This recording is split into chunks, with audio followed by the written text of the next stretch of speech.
மக்களே, இது ஆச்சரியங்களின் அணிவகுப்பு 12 டக்கர். நம்ம கற்பனைக்கும் எட்டாத பல வினோதங்கள் இந்த உலகத்துல இருக்கு. அதுல ஒண்ணுதான் மார்பிள் குகைகள். அதை பத்தின 12 டக்கரான தகவல்கள் உங்களுக்காக. சிலி நாட்டோட தெற்கு பகுதியில அர்ஜென்டினா நாட்டோட எல்லைக்கு பக்கத்துல பாத்தீங்கன்னா லேக் ஜெனரல் கரேரா அப்படின்ற மிகப்பெரிய கடல் மாதிரியான ஏரி இருக்கு.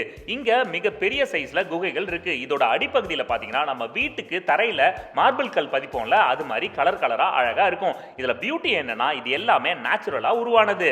சம்மல்ல, வெளிப்புறத்துல இருந்து பார்த்தா பெரிய சைஸ் பாறைகள் தான் தெரியும். தூரத்துல இருந்து பார்க்கும்போது சாதாரணமா இருக்கும். கிட்ட போய் அந்த பாறைகளுக்கு அடியில பார்த்தோம்னா நிறைய தூண்கள் தண்ணிக்கு அடியில போகும். அதுக்கும் அடியில போய் பார்த்தோம்னா ப்ளூ, பச்சை, வெள்ளை இந்த கலர்ல மார்பிள் கற்கள் அழகா ஜொலிக்கும். லாஸ்ட் டைம் போனப்ப பார்த்தனே, இல்லையே.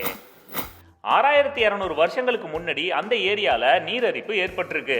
அப்போ அந்த பாறைகள் எல்லாம் அரிக்கப்பட்டு அதுல மார்பிள் கல்லெல்லாம் தேங்கிடுச்சு.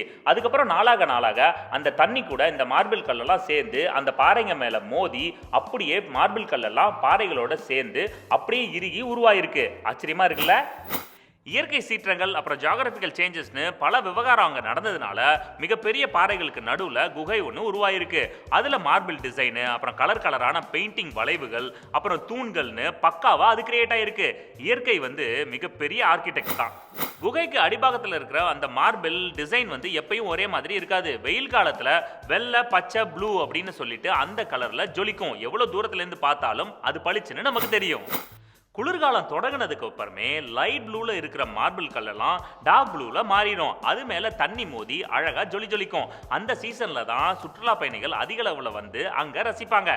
நம்மளும் போறோம், ரசிக்கிறோம். மார்பிள் எல்லாம் படிஞ்சு அந்த பாறைகள் நல்லா ஸ்ட்ராங்கா இருக்கு. ஆனா பல்லாயிரம் வருஷமா அந்த பாறைகள்ல நிறைய விரிசல்கள் விழுந்திருக்கு. அந்த விரிசல்கள் மூலமா தண்ணி வேகமா அடிக்கிறதுனால நிறைய இடங்கள்ல பாறைங்க உடைஞ்சு தண்ணிக்குள்ள விழுந்துருச்சு.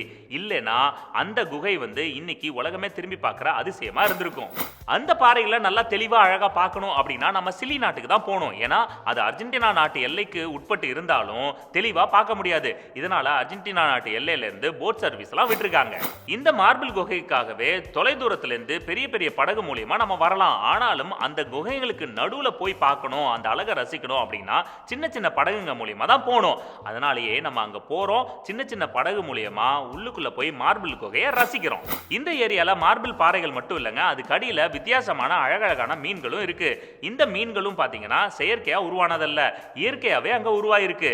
இந்த மார்பிள் பாறைகளோட இந்த மீன்களும் சூப்பரான அட்ராக்ஷன். இந்த ஏரியோட ஒரு பக்கம் மட்டும் இல்லைங்க, இன்னொரு பக்கமும் பெரிய பெரிய மார்பிள் பாறைகள் உருவாயிருக்கு. குறிப்பா தெற்கு பக்கத்துல பாத்தீங்கன்னா பெரிய சைஸ் மார்பிள் பாறைகள் உருவாகி அது பார்க்கறதுக்கு நேச்சுரலா உருவான தேவாலயம் மாதிரி இருக்கிறதுனால அதை தேவாலயமாவே யூஸ் பண்றாங்க. இந்த மார்பிள் பாறை அமைஞ்சிருக்கிற இந்த ஏரியோட இன்னொரு ஆச்சரியம் அதிசயம் என்னன்னா, இது சிலி மற்றும் அர்ஜென்டினா ஏரியால இருக்கிறதுனால கடும் குளிர் எப்பயுமே இருக்கும். ஆனாலுமே இந்த மார்பிள் பாறைகள் இருக்கிற அந்த பகுதியில் மட்டும் கதகதப்பா இருக்கும். இதனாலேயே டிசம்பர் மாசம் அதிக அளவுல டூரிஸ்ட் எல்லாம் இங்க குளிச்சுட்டு போவாங்க. குளிக்கிறதுக்காக அவ்வளவு தூரம் போகணுமா? நம்மளே வீட்டுல சுடுதண்ணி வச்சு குளிக்கலாமே. ஓகே மக்களே, மீண்டும் சந்திப்போம். இது ஆச்சரியங்களின் அணிவகுப்பு 12 டக்கர். வித் மீ உங்கள் துரைராஜ் ஜெயசீலன்.